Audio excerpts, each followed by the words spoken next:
Alright, did destroy me. I ain't gonna lie, chat. I'm gonna be honest. Let's watch this video. Maybe it'll change me. Adult content is modern society's worst kept secret. The amount of people who regularly watch it is really insane, with roughly 40 million regular viewers in America alone. The most popular sites compete with LinkedIn and Netflix for popularity, whilst roughly 1 in 7 of all internet searches are people seeking it out. With an average user getting their first exposure at just 13 years old, we don't know nearly enough about how damaging adult content truly is. Not gonna lie, bro, the first time I watched was 13. I typed in big on YouTube. Yeah, I busted a nut. First time I ever busted a nut. I thought I was bleeding from my dick. I got so scared, bro. I got so scared. But that nut was so thick, bro. I was scared, bro. Is in the modern world. But new studies all I typed in was big booties. Showed up like a blonde from a movie. Evidence linking adult content to addiction, dysfunction, and permanent physical damage to the brain. Meanwhile, the generation most immersed in this content permanent damage are also the loneliest in living memory. Young people today are less likely to form lasting relationships and connect with each other than ever before. So let's uncover the terrible consequences of modern society's new addiction and how it's sabotaging millions of young men and women's chances for love, as it's becoming clear that adult content is destroying dating forever. It might seem obvious that adult content is impacting young people's relationships. Whatever you think about it, most people wouldn't be completely comfortable with their partner consuming it on a regular basis. But it's easy just to focus on what it does to relationships. Instead, we're going to explore how adult content sabotages men from the offset, making even just dating far more difficult. Everyone's experience is different, but there's a few problems that people instinctively know are there. You know, I was thinking, what if I put a big ass like taser around my dick and every time I touch it, it shocks me so I don't beat my meat? Like, I'm trying to tell you, bro, when I get horny, bro, there's no stopping me, bro. I go straight to Pornhub and I get busy. I get busy, bro. Like, I'm in a whole nother universe. I don't know what the like, I don't know how to stop it, bro.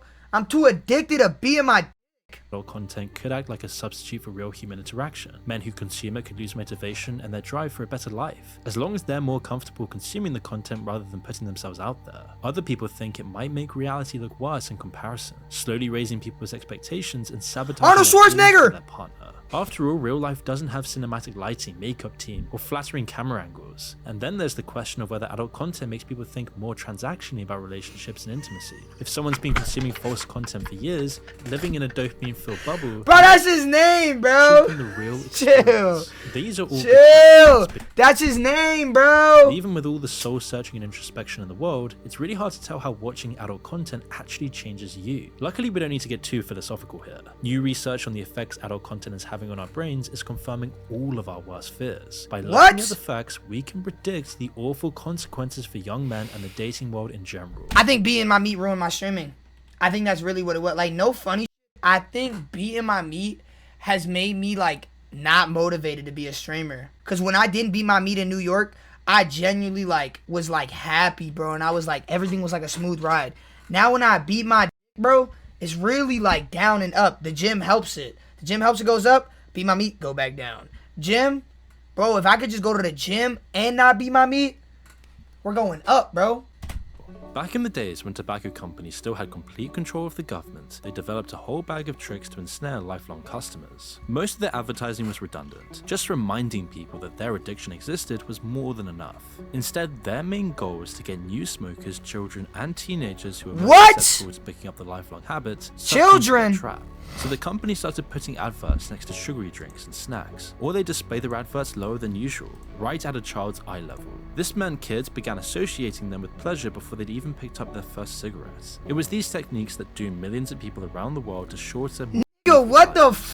The adult content industry uses modern. No wonder why people were dying at a young age back then. Techniques. In fact, a lot of it is done for them already. Instead of candy cigarettes, social media plays the same role. Most kids have already been conditioned into the reward path of scrolling for content by TikTok and YouTube. It's a seamless progression. As kids enter puberty, they explore their interests in exactly the same way they consume other content. The major tube sites are designed to look and act exactly like their safer work equivalents. It's the beginning of a cycle of addiction for these kids that's far more dangerous and damaging than anyone ever predicted.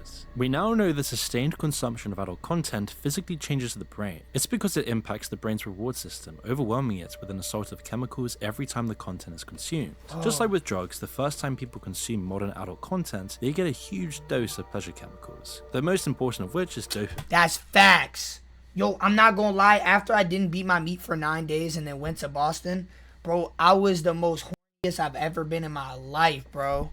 Not in my life, but like I actually enjoyed like my body being horny, bro.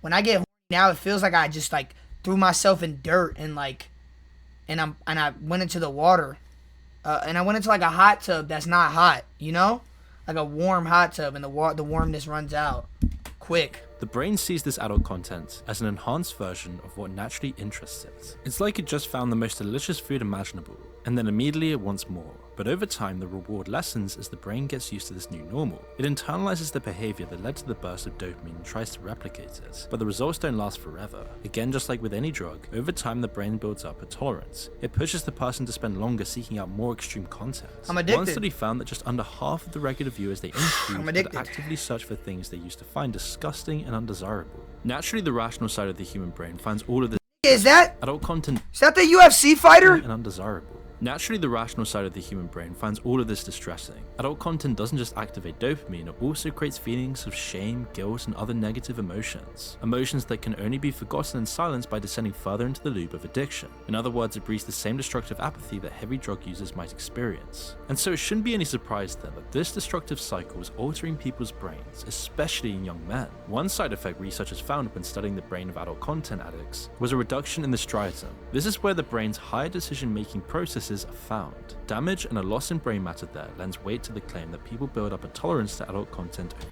Yo, what if it's like too late from being my meat? Yes, George Masvidal. Bro, like, he's saying that my decisions of right or wrong that I make can affect when you beat your meat. Bro, like, I'm a streamer, so I'm inside most of the time. Bro, I be beating my meat at least like 4 times a day, bro. You feel me? Like, not all the time, but like on a high day, I'll beat my meat 4 times a day. And when I'm on the 4th one, bro, it just hurts. I might have fucked up my brain, bro. Alright, bro, I don't think it's too late, because I've seen homeless people fix themselves from heroin addicts and become a good person. Do I still enjoy fucking after I stop beating my meat for a while? Yeah. Bro, I'ma just I really okay, the only reason I didn't beat my meat in New York because I was in a room with a and I just didn't have like free time to. When I'm by myself, I have all the free time in the world. So Miami, I'm not beating my meat obviously because I'm gonna be in a house full of I feel like if I like could find a way to not beat my meat alone, I really can like overcome a lot of things, bro. Because I get anxiety now, bro, from beating my meat too much. Over time, but it could also have unforeseen consequences for how people live their lives and how content they are with them. We've also seen evidence that excessive adult content use can lead to the damage in the connections between the decision-making center of the brain and the reward system. It means that adult content could actually be draining the pleasure from the rest of its audience's life. Another thing researchers have noticed is that addicts have much less of a response to simple images. Compared to people who have never seen it, regular viewers of adult content just weren't showing the same response. Adult content who have never seen it. Regular viewers of why my brain look like SpongeBob's body? One showing the same response. Adult content, it seems, permanently changed their preference to the point where anything natural just didn't work anymore. It makes sense when you consider another massively widespread effect of adult content addiction, dysfunction. While it was once something that rarely affected young, healthy adults, these issues now affect over a quarter of men under 40. It's a number that's been going up ever since online adult content became so widespread. On top of this strange coincidence, multiple studies have been— Bro, that's a fact though. I'm trying to tell you, bro. Yo, it'd be mad hard to get my dick hard when I beat my meat, but when I don't beat my meat, I begin to from literally just rubbing my dick on my pillow. I can't do that now when I'm on a goon streak. Dead ass. Adult content to male dysfunction. While it's hard to measure the reasons for why this happens, the most logical explanation is pretty simple. The completely unrealistic world that adult content portrays eventually outshines reality, conditioning heavy users to the point that the real world just doesn't compare anymore. There are too many terrible consequences on the brain to list, but even just with this small selection, we can see why adult content can have an awful effect on a relationship. It may well be damaging to relationships in general, or adult content could stop men from making these connections to begin with. So let's explore what's going so wrong and how adult content has left its mark on modern dating culture. Now that we know what adult content is doing to young men's brains and bodies, we can predict what effect it's having on dating. One massive problem we've seen over the past decade is the massive rise in young men who just aren't building intimate relationships. Society demonizes these people as incels, but in reality, they're not all stereotypical neckbeards. Those caricatures make up a tiny portion of the millions of people suffering from this loneliness problem. I mean, the fact that 1 in 3 men are completely checking out of the dating world should be a massive warning sign for the path that society has taken.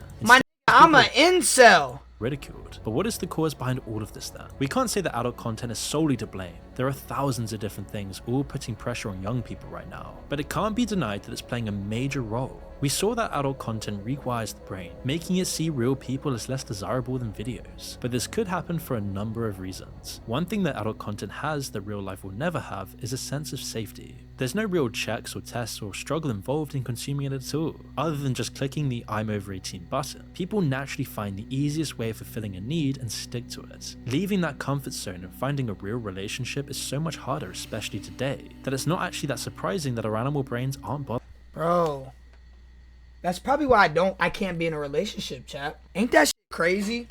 That's probably why I don't want to be in a relationship, cause I just want to beat my meat, bro. That's bad. And also I be streaming OD, and I don't be like talking to, I don't be like texting anybody. I feel like that's a commitment, even when I don't beat my meat. But for real, bro, like when a be like, yo, link with me, I'll be like, yeah, I'm gonna link with you, beat my meat, don't even text her back, I just block her. Bothering at all. Of course, while it's easier at first, addiction eventually sets in, which makes finding something real that much harder. Both the brain and the body get used to the comfort of the computer screen. If you suddenly add the messy emotional experience of actual intimacy into the mix, then it's not going to respond well at first. Gummy sweets might be easier to chew and sweeter in the mouth, but in the long run, they're an incredibly unhealthy substitute for real food. And when you do bite into a steak months or even years later, you might not be ready for the transition. When you add in the mechanical problems that watching too much adult content causes, the picture becomes clearer. Millions of young men are losing their confidence. I'm about to get a brain check. In their comfort zones. Chat, should I get a brain x-ray? Adult content's cultural impact has major implications for dating as a whole. It's another reflection of how we've turned an intimate human experience into a datafied numbers game. I want to see if my brain look like dating app knows I want to see if my brain look like cheese. Bots there are. They've also probably matched with a potential partner, only to find out they're just advertising their Instagram or their OnlyFans. It isn't a coincidence that these two parts of the internet are so closely linked. The dating apps act as a barrier, filtering out the people who don't make the cuts and get rejected by the algorithm. At exactly the same time, it offers them an alternative. The only matches they get are fake advert accounts, profiles that the apps could easily get rid of if they actually cared about it. The apps also try to bait them Tinder? Premium services. They don't make money if the product actually works. They make their real money from people spending months or years on the app. Yes, Tinder is working on a $500 subscription tentatively called Tinder Vault. $500. Whoa. $500 you could pay for some at a strip club. Why the fuck would you spend that on Tinder when you could go to Chica's in Tampa and get some $500? How I know? Because I'm a fucking loser, nigga. What? Going back to the staggering third of young men going without intimacy, and it isn't surprising anymore, as we've built systems to keep people within this lonely, addictive cycle. Services like OnlyFans seem like a step up from other adult content. I ain't gonna lie though, this gym gonna change me. Nah, that Dom. Stop saying that. Do it, nigga. They give the people who actually make the content a much larger share of the pie, but in its essence, it's just another way to turn adult content into a better substitute for real intimacy. It gives people the idea they're actually talking to the model and getting an inside view into their world, but in reality it's just going one layer deeper into a parasocial transactional relationship. Oh my god. Most of the time I know, like, all jokes aside, I'm so happy I never bought an OnlyFans. Like, I'm so happy my body never possessed me to goon that hard. Like, if you're paying for that type of pussy, you're down bad. Like, if I'm paying for pussy, I better be feeling that shit. My dick better be, I better be inside of someone's gut. The models just hire people to respond to the messages for them anyway. Even that tiny bit of real human contact is okay, I bought it once, but it was literally on stream because I was investigating an Omegle. On God, it's the only time I ever bought OnlyFans. The fact that OnlyFans has become so widespread is even more concerning. It normalizes transactional views towards dating as a whole. For men, it changes how they view women and relationships. Both the massive amount of mass-produced adult content as well as the swarm of OnlyFans adverts. Just crazy, I remember that. Intimacy is something to be consumed and bought. And for women, it encourages them to see themselves in the same Yo, way. isn't this girl still in a coma? It shows them a whole catalog where men are given a number and a value for however many fans they can get. People inevitably focus on the few models that they're rating and all actually attention. In reality, most people who try barely get any attention, whatever they try and do. It's insane to think that all of this can be going on and not influencing people's views on dating. People start instinctively valuing each other through the same ways they judge the appearance of others online. Instead of being something spontaneous and organic, dating has become choosing from a catalog and having an algorithm pick your partner for you. It's an awful experience if you get caught up in it, as this all amounts to an assault on your self-image. It means knowing that the world will give you a transactional value based on who you are and what you look like. Before this globalized phenomenon, whether you found someone was based far more on your confidence, your personality, and your environment. This new playing field only rewards a few superficial characteristics instead, using them as a test you need to pass before anything else even matters. It shuts millions of men and women out of dating. And it also avoids you from having outside interaction with human beings. I just realized that Tinder really stops you from like going outside and talking to bitches and finding a real connection, adding even more fuel to the loneliness crisis we're already going through. Adult content is playing an important role in this worldwide tragedy, as we've already seen. You might think that getting out of the dating game and into a long-term relationship would mean that you've seen the last of adult content messing with your life. But even if you find a great relationship, it isn't all over yet. For millions of men dealing with an adult content addiction, it can be hard to shake even when they have something real to replace it with. Quitting anything that you've been doing for months or years can be tough. Even small habits are slightly psychologically addicting. With adult content's effects on your reward system though, it's even harder for your body to quit the easy source of dopamine. This can be a problem for people in relationships. Now, if y'all know what's like going through my mind right now, bro, there's a whole battle going on right now, bro, between porn and me, bro. I'm like literally sword battling, bro, trying to tell myself, don't beat your meat, don't beat your meat. It's like I'm versing a demon, nigga. It's like I'm dead ass having a battle with Tanjiro and Muzan, my nigga. It's insane, bro. Like, my mind right now is just insane, but nearly a bro. third of women think that watching it is a form of infidelity. It gives the idea that your partner isn't enough for you. You need other women. While no other people are actually involved in any intimate way, it does make lots of people uncomfortable. And so it might not come as a shock then that people who are addicted to adult content are also more likely to cheat on their partner. It could be a case of simple correlation rather than a casual link. People who watch a lot of it probably have a higher libido, which would make like, imagine I just took a year off from... Imagine, like, I really want to test myself. I'm really about to dead ass. The only way I feel like I can do that is if I make a video out of it. Like, genuinely just not beating my meat for a whole year, bro. Relax, bird, been I think this is a jet, nigga. 5-star dinners, 5 stars on my bitch, nigga. Been 10 fat shit up on my wrist, been him, could've been anything I want, I get.